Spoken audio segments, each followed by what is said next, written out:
ડેડિયાપાડાના આમ આદમી પાર્ટીના ધારાસભ્ય અને આદિવાસી નેતા ચૈતર વસાવાએ જાહેર મંચ પરથી નિવેદન કર્યું। તેમણે દાવો કર્યો કે આદિવાસી વિસ્તારના હકો અને વિકાસના મુદ્દે સરકાર દ્વારા પૂરતું ધ્યાન આપવામાં આવતું નથી। શાસક પક્ષની નીતિઓને કારણે આદિવાસી સમુદાય સાથે ન્યાય ન થઈ રહ્યા હોવાનો આક્ષેપ તેમણે જાહેરમાં વ્યક્ત કર્યો।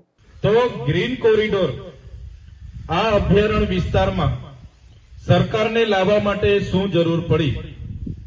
આદિવાસીઓ તો અહીંયા આદિ અનાદિ કાળથી રહી છે। વિકાસ માટે બધાને જ અપેક્ષા હોય કે વિકાસ બધાનો થવો જોઈએ, પણ પર્યાવરણના ભોગે, આદિવાસીઓના ભોગે ક્યાં સુધી વિકાસ? સાચી વાત છે ને? આપણા રોડ રસ્તા છે, આપણી પાસે એટલી બધા પર એટલી બધી કોઈ મોટી ગાડીઓ નથી, કોઈની પાસે હાઈવા નથી કે કોઈ એટલા વાહનો છે નથી। જે ગાડીઓ છે રસ્તા જાય છે, જે છે રસ્તાને બનાવવાના ઠેકાણા નથી અને ગ્રીન કોરિડોર લાવવાની વાતો છે।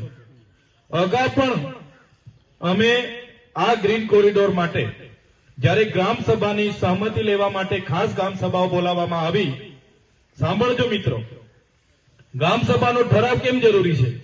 1996 પેસા એક્ટ બન્યો। દિલીપસિંહ ભુરિયાની આગેવાનીમાં એક કમિટી નક્કી થઈ। એ કમિટીએ રિપોર્ટ આપ્યો અને રિપોર્ટના આધારે કેન્દ્ર સરકાર દ્વારા 1996 એક પેસા એક્ટ બન્યો। અનુસૂચિ 5 વિસ્તાર, જે આપણો વિસ્તાર છે, એમાં આવતા ગામોમાં કોઈ પણ પ્રોજેક્ટ આવવાનો હોય, કોઈ જમીન લેવાની હોય કે લે વેચાણ કરવું હોય, કોરી નાખવી હોય, કરસર નાખવું હોય કે કોઈ પણ પંપ નાખવો હોય, હોટલ ખોલવી હોય, કોઈ પણ કરવું હોય તો પેસા એક્ટમાં ગ્રામ સભાને પરવાનગી લીધા વગર કોઈ પણ વ્યક્તિ અહીંયા જમીનમાં કોઈ પણ જાતનો પ્રોજેક્ટ નાખી શકતો નથી।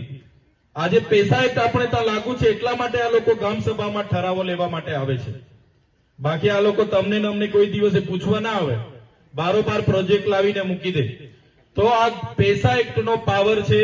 એ પેસા એક્ટ વિશે તમામ આગેવાનોને બધાને માહિતી હોવી જોઈએ। અમે અવારનવાર પેસા એક્ટની વાત કરીએ છીએ, તમને પણ ખબર હોવી જોઈએ।